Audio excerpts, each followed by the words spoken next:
Gundam.tk presents AG, Gundam AGE-1 Normal. Hey again everybody, it's Robert184, Gundam.tk, and it's time to wrap up my review of the Gundam AGE-1 Normal in its advanced grade, simplified, and cheapest plastic model form. Construction is quite easy with basically just snapping on the limbs.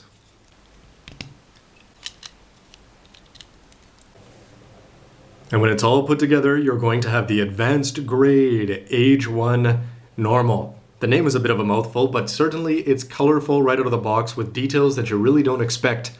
The best one being for me just the fact that you've got that gray showing through on the elbows. You don't get any down on the knees, but it also shows through on the waist to have the red and the yellow in there, and especially the white part on the chest with the green eyes. Certainly a step up on older non-grades, first grades, and entry grades. Where it loses out to older kits though is on mobility, because the legs do not move and the arms, they're going to spin around this much. They do not bend at the elbows. The waist does not rotate. The head is on a single mount, so it's just going to move like that. Don't expect anything from the race car fin, so really you've got 1, 2, 3 points of articulation and that's it. The fact you can't move the legs, quite disappointing considering you could do it back in the 80s with Bandai kits. For height comparison, usually first grade Exia only shows up if it's a joke video, but in this case he's the best person to compare to see just how far, or not, Bandai has come in the last 4 years. First of all, you're going to notice the colors here. You're going to have the same plain white parts, but you do get the extra white details above. And then here, the rest of the color is going to be dominated by seals. You've got red ones here, yellow ones here, a black one here, and the red part here on the goatee, which is easy to come off, and a black part there on the helmet. So the Exia has a lot of colors, but it's just the way that they're distributed here and actually done in plastic instead of seals means that in terms of color, the advanced grade is going to win every time. But just as a reminder, the Exia can move its hips around, bend its knee. It's got an action base mount down below. The ankles also move on a ball joint and can rotate this way. You've got the arms with a double point of articulation there, which is going to mean you can bring this across. You'll notice this one's a little bit loose for various reasons that you may have seen. The arms can rotate around and you've got a 90-degree bend with the elbow. These yellow parts don't move and the head is on a double bend mechanism. So certainly Exia would take the battle if they were duking it out over posability. Getting Flit armed up and ready to go is easy, as you just install the Dodge rifle and put the gray part on the bottom and then add the shield to the peg on the forearm. You'll notice that it's going to bang into the shoulder up there. For a fully armed Gundam, that's going to look like this. The inside of the shield is disappointing in being all white. At least you've got the beam rifle done in gray. It would have been pretty horrible if it was in white. But the blue part here really stands out, so if you look at the Gundam from this side, you would almost mistake it from the high grade from a distance until you really go in and look at the details. Outside of first grade Exia, the most important comparison is these two, and I have to say from a distance, if you blurred this whole thing out, well, you would see that there is a difference, but it's once you get in and you really start to look for it. First of all, the ankle guards are going to move here. The feet are pretty similar, but missing these black stickers on the legs really make the AG look a little bit plain. The front part has all the colors pretty much represented, and actually the AG gets the win because it has a gray part here in the neck between the yellow and the actual head itself. But missing the shoulders, having the gray down there, you don't miss it on the legs, it's only on the elbows that it's visible here. The Dodge rifle though looks like a toy in the AG's hands compared to this one, which is fully decked out, not to mention the moving parts. The race car spoilers look good. The inside of the shield is going to look much better here, just as you can see the gray on the inside, and it's the other details up in the head. This one's lined, which is a little bit cheating since this one could also look that good lined, but it's got the green in there, and the fact that it's got brown parts here, or dark gray parts on the top of the head. Nothing that you can expect to see on this much smaller V-fin and much smaller head in general. Not to mention the fact that the high grade comes across as being a lot taller. Now usually for the posing section of my videos it takes a few minutes anyway, especially with something like a master grade 007 sword.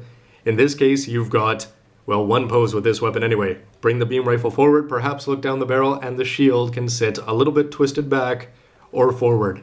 Don't expect anything else. Unless you plan to put in the beam daggers, you can keep the shield on or off. Remember, it's going to get in the way when it twists around. The red certainly makes them stand out as weapons, but it would have been better again if they were in white. Just make it that much easier to paint and add a little bit of beam saber pink. On to the verdict with all the good and bad things in one place so you can ignore the ones that don't apply to you. The first thing that I'm going to notice about this is just the fact that it's small. It's more noticeable with 1/100th kits when you've got a lot of them. The ones that are getting stretched out to 19-20 centimeters, despite the fact that they should be 18-19 meters, certainly is the new trend for master grades. This one just comes across as a little short and stumpy in comparison.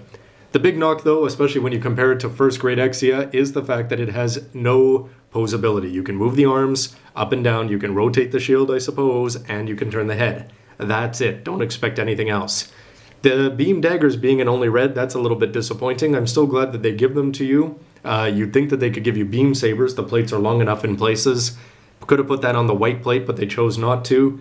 And the small beam rifle. When this one comes around, it looks like a small, smushed up toy that's gone under a steamroller driven or thrown by, let's say, somebody from JoJo's Bizarre Adventure. Compared to this one, which actually looks like a menacing weapon and something well worth coming out of the AGE system. And that goes around with the other general things. The small V-fins up on the head, the fact that they've got more childproofing than usual, it doesn't seem completely necessary. The seam lines are also going to be very noticeable on the front. Every once in a while, the legs are going to split. The arms, you don't have such a big issue. But my big complaint being, and I don't do this too often, we need more stickers. And you could have fixed the part on the front with a very small, you could have included the same stickers in these two kits, just slap them all over. 2 black ones on the knees, a green one on the chest, and fix the head with some lenses, with some camera lenses. Would have been an easy fix, wouldn't have cost Bandai a lot of money, and would have really made this, because this one, unlike first grade Exia, is putting its stickers not on round parts, but on flat parts. And I think they would have stayed, especially when they're protected by this nice white part. But outside of that, there's tons of positives as well. Now, the whole idea behind the Advanced Grade series is to get anybody to be able to build Gundam, especially kids, and to make this an impulse purchase. And instead of buying a Pokemon figure, they're going to buy a Gunpla instead. And what do you need to do that? Well, it's got to be fun, and I think this comes across as fun. The packaging is good, it's got all sorts of features advertised, especially the game.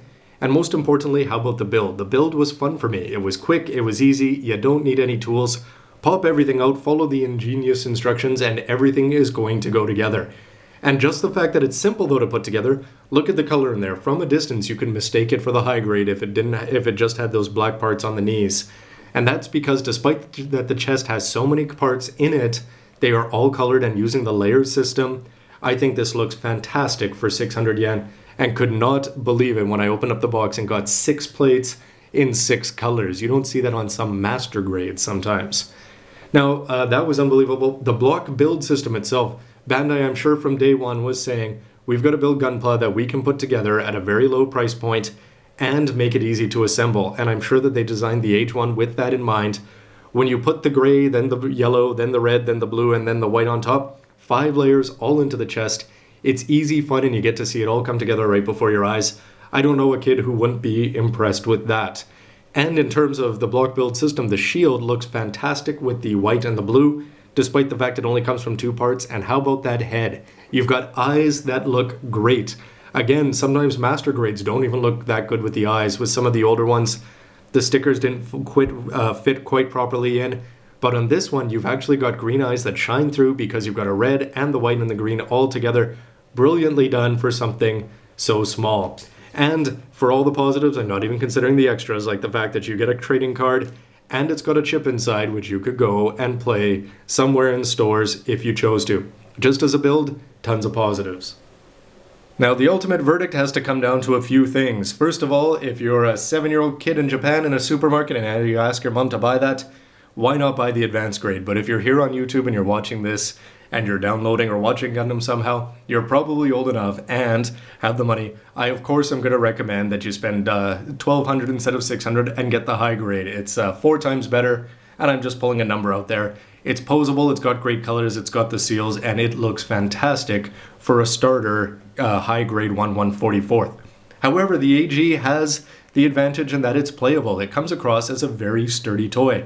If you wanted to go and dance them around and do some sort of funny skits or scenes, like somebody who I won't mention, this thing is going to be great, and it's going to serve as a very, very good stunt double for the main one. However, overall, I think the advanced grade line is going to be best left to the grunts like the Genoas and the Gafran. You don't necessarily have to have a whole army of high grades on your shelves. The advanced grades are going to be perfect for that, but this one, for what it is, for 600 yen, I think it's fantastic and I'm happy to have it, and I'm sure I'm going to use it in some of the reviews. But whether you need it or not, it just comes down to whether you need one or if you're happy with both. But if you only got the one, go high grade. But in the end, as I like to say, that's just my opinion, so why don't you let me know yours with a comment down below, and lots of people will read it, so you can feel free to mention anything about the video, the anime, or the Gunpla itself. Don't forget to check out the high grades review on my channel, and as always, stay tuned for lots more Gunpla reviews, AGs, MGs, RGs, HGs, you get the idea. Thanks for watching, everybody. Robert184, gundam.tk. See you next time. You know what, kid? All I can say is, you're pretty lucky that they haven't announced a new perfect grade for this December. And if you don't know why, go watch some of my previous videos.